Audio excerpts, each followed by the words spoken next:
maatiin Fayyaantuu hundi keessan namoota nan beekneef Dr. Kadir jedhama. Fayyaantuu birraa dhukkuba dhiibbaa dhiigaa irratti dhukkubni dhiibbaa dhiigaa maal akka ta'e akkamitti akka nu qabu dhukkuba kana akkamitti ofirraa ittisuu akka dandeenyu yaala isaa keessattuu dhukkubni kun yoo yeroo isaa eeggatee yaalamuu baate garamitti deemuu akka danda'u ibsa bareedaa isiniif qabadhee dhufee jira. Na hordofaa.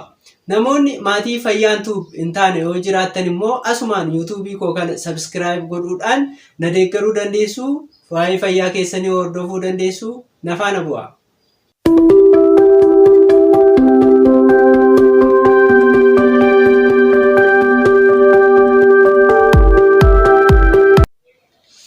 Dhukkuba dhiibbaa dhiigaatiin duratti sirna marsaa dhiigaa qaama keenyaa yoo ilaalle qaamni keenya hundi lubbuun jiraachuudhaaf sadarkaa seeliitti nyaataa fi oksijiinii barbaada.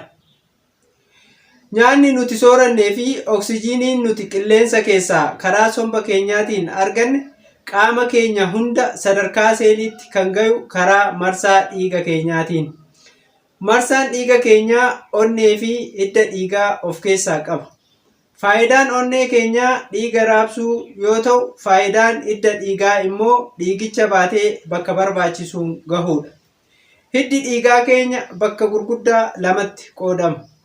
Hidda dhiigaa onnee keenyarraa dhiiga fuudhee raabsu isa fayyaa keessatti artarii jedhamuu fi hidda dhiigaa qaama keenya hunda keessaa dhiiga walitti sassaabee kara onnee keenyatti deebisu isa fayyaa keessatti veen jedhamudha. Haala kanaan dhiigni qaama keenya keessa naanna'a. Yeroo onneen dhiiga raabsitu dhiigni hidda dhiigaa keenya keessa naanna'u hidda dhiigaa keenya irratti dhiibbaa uuma. Kun immoo dhiibbaa dhiigaa yookaan fayyaa keessatti blood pressure jedhamuun beekama. Hammi dhiibbaa dhiigaa kun ol ka'us gadi bu'us hin qabu. Yeroo dhiibbaan dhiigaa kun ol ka'e fayyaa keessatti hypertension yoo gadi bu'e immoo hypotension jedhamuudhaan beekama. Kana immoo kan beeknu dhiibbaa dhiigaa nama tokkoo safaruudhaan. Kana gochuuf immoo meeshaa sphygmomanometer jedhamu nu barbaachisa. Dhiibbaa dhiigaa safaruun duratti maaltu akka ta'uu qabu yoo ilaalle namni sun daqiiqaa 5 hanga daqiiqaa 10tiif tasgabbaa'ee taa'uu qaba. Yoo nama sijaaraa aarsu ta'e erga aarsee daqiiqaan 30 darbuu qaba. Yoo nama buna dhugu ta'e erga buna dhugee daqiiqaan 30 darbuu qaba. Yeroo dhiibbaan dhiigaa isaa safaramu sanitti miila isaa walirra dabarsee taa'uu hin qabu. Meeshaan dhiibbaa dhiigaa ittiin safarru harka isaa parsantii 80 uwwisuu qaba. Dhiibbaan dhiigaa bifa kanaan safarame kun lakkoofsa lamaan bifa A irra baatiin ta'a. Aan dhiibbaa dhiigaa yeroo onneen keenya kottoonfattu kan fayyaa keessatti systolic blood pressure jedhamu yoo argisiisu, Baan immoo kan yeroo onneen keenya diriirfattu kan fayyaa keessatti diastolic blood pressure jedhamu argisiisa.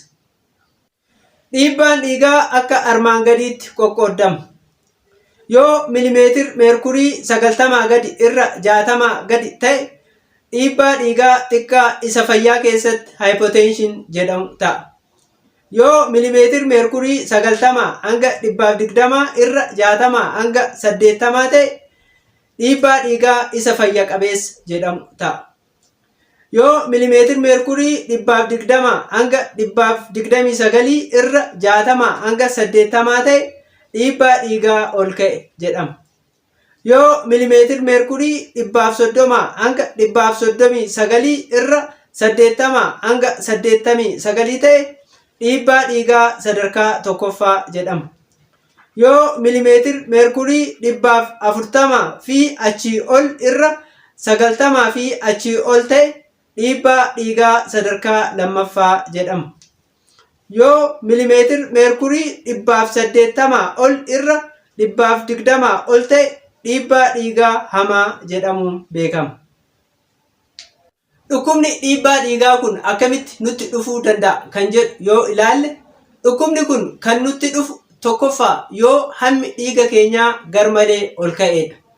Fakkeenyaaf yoo ashaboo baay'inaan fayyadamnu ta'e ashaboon hamma dhiiga keenyaa ol kaasa waan ta'eef Kun immoo dhiibbaa dhiigaa keenya dabala.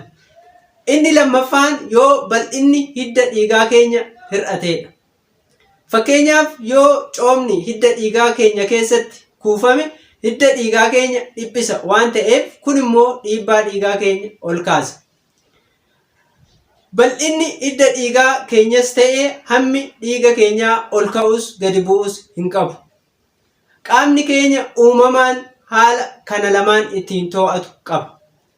Yeroo sirni qaamni keenya kana ittiin to'atu kun dhibame dhiibbaan dhiigaa keenya garmalee ol ka'a yookaan immoo gadi bu'a jechuudha. Walumaa galatti wantoonni dhukkuba dhiibbaa dhiigaatiif nu saaxilan maatii keessa yoo namni dhukkuba dhiibbaa dhiigaa qabu jiraate ulfaatina garmalee ol ka'e, sochii qaamaa godhuu dhiisuu, alkoolii dhuguu, sigaaraa aarsuu, ashaboo baay'inaan fayyadamuu, sirni narvii keenya hidda dhiigaa keenya garmalee dhiphisa yoo ta'e, dhukkuba kalee qabna yoo ta'ee fi qoricha dhiibbaa dhiigaa ol kaasu kan akka kookeen fayyadamna yoo ta'edha. Mallattoo dhukkuba dhiibbaa dhiigaa yoo ilaalle immoo dhukkubni kun mallattoo kamiyyuu osoo hin argisiisin jiraachuu danda'a. Garuu immoo yoo mallattoo argisiisu ta'e mallattoo akka mataa dhukkubbii qabaata. Mataa dhukkubbii kun mataa keenya karaa duubaatiin mormarraa ol jalqabee nu dhukkuba jechuudha. Dhukkubbiin kun immoo akka dhahannaa qabaata. Dabalataan immoo mallattoo akka lolloojjessuu yookaan ol deebisuu barbaaduu, ija keenya irratti hurrii maruu fi mallattoo akka of wallaalchisuu barbaaduu qabaachuu danda'a. Dhukkuba dhiibbaa dhiigaa akkamitti ofirraa ittisuu dandeenya kan jedhu yoo ilaalle ulfaatina qaama keenyaa to'achuu, sochii qaamaa gochuu, alkoolii fayyadamuu dhiisuu, sigaaraa aarsuu dhiisuu, dhukkuba kalee yoo qabaanne yeroon yaalamuu, qoricha dhiibbaa dhiigaa ol kaasu kan nuti fayyadamnu yoo jiraate doktora keenya mari'achiifnee dhaabuu fi kanaafi kan kana fakkaatan ta'a. Yaala dhukkuba dhiibbaa dhiigaa yoo ilaalle immoo sadarkaa dhiibbaa dhiigaa keessan irratti hundaa'uudhaan qoricha isin barbaachisus barbaachisuu dhiisuus danda'a.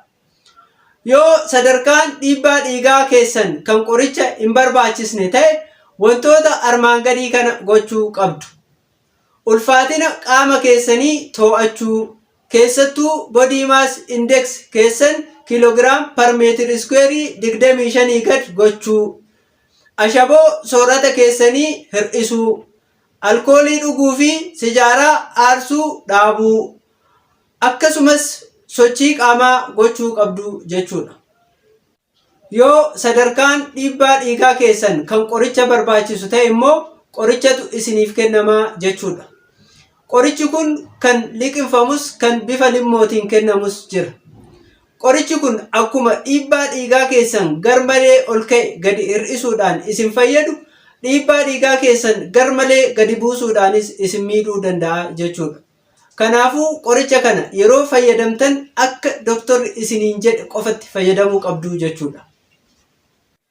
Dhukkubni dhiibbaa dhiigaa kun yoo yeroodhaan yaalamuu baate garamitti deemuu danda'a kan jedhu yoo ilaalle dhukkuboota akka dhukkuba onnee, dhukkuba kalee, dhukkuba sammuu kan fayyaa keessatti stroke jedhamuun beekamu, dhukkuba hidda dhiigaa kan fayyaa keessatti atherosclerosis jedhamuu fi dhukkuba ijaa kan reetinaa ija keenyaa miidhu nutti fidaa jechuudha. Kanaafuu namoonni dhukkuba dhiibbaa dhiigaa qabdan dhukkubni dhiibbaa dhiigaa keessan kun dhukkuboota kanneen isinitti fiduu fi isinitti fiduu dhabuu isaa adda baasuudhaaf qorannoowwan akka qorannoo onnee, qorannoo kalee, qorannoo sammuu, qorannoo hidda dhiigaa fi qorannoon ijaa isiniif godhamaa jechuudha. Walumaa galatti dhukkubni dhiibbaa dhiigaa hordoffii barbaada waan ta'eef hordoffii dhaabbataa qabaachuu qabdu. Waan hagammaana waliin turtaniif baay'ee galatooma. Namoonni maatii fayyaantuu hin taane yoo jiraattan immoo asumaan yuutuubii kana sabiskiraayib gochuudhaan waa'ee fayyaa keessanii hordofuu dandeessan isiniin jedha. Fayyaa ta'a.